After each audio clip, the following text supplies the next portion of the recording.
Well, out of all the issues discussed by the presidential candidates, voters say that the most important is the economy. In a CBS News New York Times poll, 38% of registered voters pick the economy over national security and health care as the issue that they care about the most in today's election.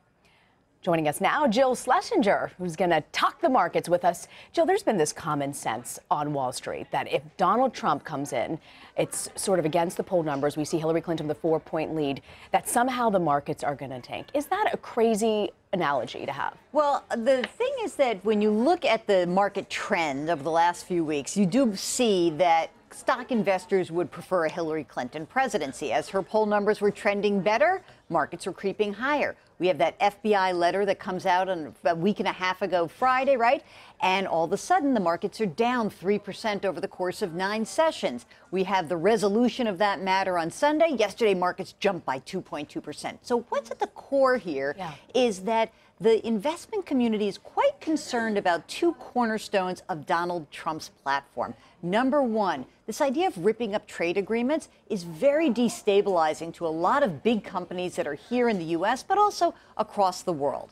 Then number two, immigration. Now, it's very interesting. When you talk to a lot of the business owners out there, smaller owners might have different views on this.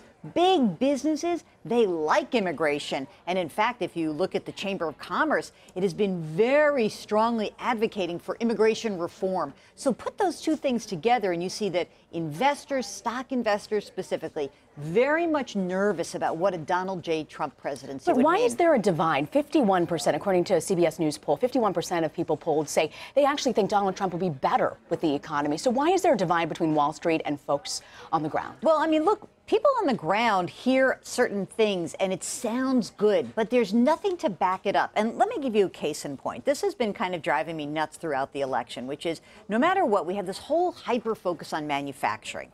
I understand that manufacturing jobs have been lost due to globalization, but the idea that someone's going to bring manufacturing jobs back, a Democrat or a Republican, that is just not going to happen. And the more important issue that's facing manufacturers, guess what? If any jobs are created here, they're being created for robots. How are we upgrading our workforce? And one of the things that I think has been a real oversight by both candidates is, hey, manufacturing is 12% of the U.S. economy.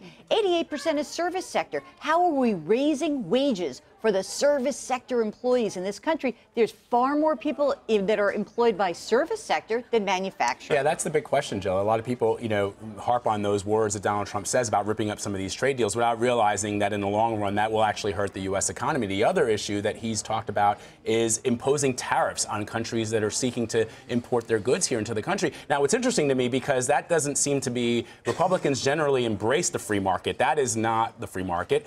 What about also his comments that he will tell CEOs that they can't open up plants overseas? That, again, spooks Wall Street. Absolutely. And let's bring that, kind of boil that down to the base level. Let's say you could do that, okay? Yeah, let's say a president of the United States could call a corporate like, CEO. Hello, Pepsi, Coke, no plants overseas. Right. Now what happens? Now, the earnings of that company, they start to get crimped, right? Because so many of our big companies are making money overseas. Now they say, you know what? We don't need as many people in our business here at home either because the business is just getting smaller. Can you imagine being a Trump voter who thought this was a great idea to rip up the NAFTA deal or any trade deal and then lose your job as a result of it? It's catastrophic. And they, again, sort of when people think about this as a game of chess as opposed to a game of checkers, you realize that this would also hurt their retirement income because these companies, these mutual funds that own shares in these companies that all of a sudden now are being regulated by the executive branch of the presidency, their stock prices are going to go down, retirement income is going to go down, people are going to get hurt. Jill, I want to ask you, though, we saw a major surge, a pretty big surge yesterday, 370 points in the stock market. What does that tell you about the outlook on the election? Well, I mean, right now, the Wall Street community is really counting on Hillary Clinton winning. There was a piece of academic research released last week. Very interesting economists who looked at how did the Brexit vote go down, what was the aftermath, and they peg a Trump presidency with a short-term loss in the market value of 10 to 15%. Okay, that's scary. That's a big number. I get it. Remember, after Brexit, we had 5% loss in 2 sessions. Right. We recovered all of that ground. What we're really talking about is when you have an unexpected outcome, it freaks out in the investment community. My biggest piece of advice, I'm putting my CFP hat on here, this is going to be a volatile time. Try not to jump into the market either way. Regardless of who makes it to the market. Although there some of my Wall Street friends have said that if there is a Trump presidency, they're buying into the dip because they see a huge opportunity. They think that the market is efficient. And some people believe that the market will recover even there's some scare, yesterday's blip, regardless.